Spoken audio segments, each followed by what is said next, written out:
Hi అండి, welcome to my channel. ఈరోజు మీకు ములక్కాయ మష్రూమ్ మసాలా ఎలా చేయాలో చూపిస్తానండి. ఇది ఒక్కసారి తిన్నారంటే నాన్ వెజ్ కూడా వదిలేసి ఇక్కడ నుంచి ఇదే తింటారు.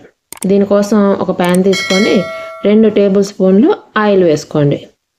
ఆయిల్ బాగా హీట్ అయ్యే వరకు వెయిట్ చేసి అందులోకి షాజీరా, ఒక లవంగము, అనాస పువ్వు, బిర్యానీ ఆకు, ఇంకా దాల్చిన చెక్క ఒక ముక్క వేసి ఫ్రై చేయండి. ఇప్పుడు అందులోకి ఒక స్పూను అల్లం వెల్లుల్లి పేస్ట్ వేసి బాగా ఫ్రై చేసుకోండి.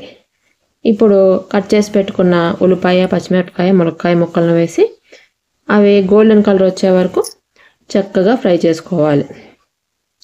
చూసారా, ఉల్లిపాయ రంగు మారింది. ఇప్పుడు ఇందులోకి కట్ చేసి పెట్టుకున్న మష్రూమ్ ముక్కలను కూడా వేసుకోవాలి. మీకు ఏ షేప్లో ఇష్టం అయితే ఆ షేప్లో వేసుకోండి, లేదు చిన్న సైజు అయితే ఆ పర్నే కట్ చేయకుండా కూడా వేసుకోవచ్చు. నేను ఇక్కడ నిలువుగా కట్ చేసి వేసుకున్నాను. ఇప్పుడు ఇందులోకి మీ రుచికి సరిపడు ఉప్పు, ఇంకా కొంచెం పసుపు వేసి బాగా కలుపుకోవాలి. మష్రూమ్లో నుంచి మనకి బాగా వాటర్ వస్తాయండి. ఆ వాటర్ మొత్తం ఎగిరిపోయే వరకు ముక్కల్ని ఉడికించుకోవాలి. ఆ వాటర్లోనే ములక్కాయ ముక్కలు కూడా బాగా ఉడుకుతాయి. ఆ ములక్కాయ సారం అంతా మష్రూమ్లోకి కూడా దిగి మంచి ఫ్లేవర్ వస్తుంది. చూసారా, వాటర్ అంతా ఎగిరిపోయింది.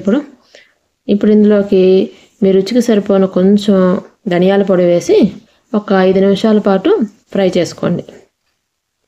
ఇలా ఫ్రై చేసుకున్న దానిలోకి మరి 1/2 స్పూన్ కారం వేసి ఇంకొక 5 నిమిషాల పాటు కారం ఉడికే వరకు ఫ్రై చేసుకోవాలి.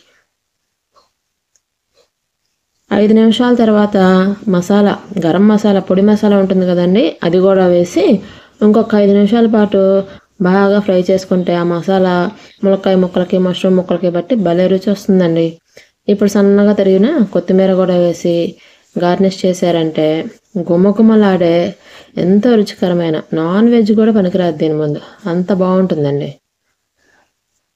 తప్పకుండా ట్రై చేసి ఎలా వచ్చిందో నాకు కమెంట్ చేయండి అండి. థ్యాంక్స్.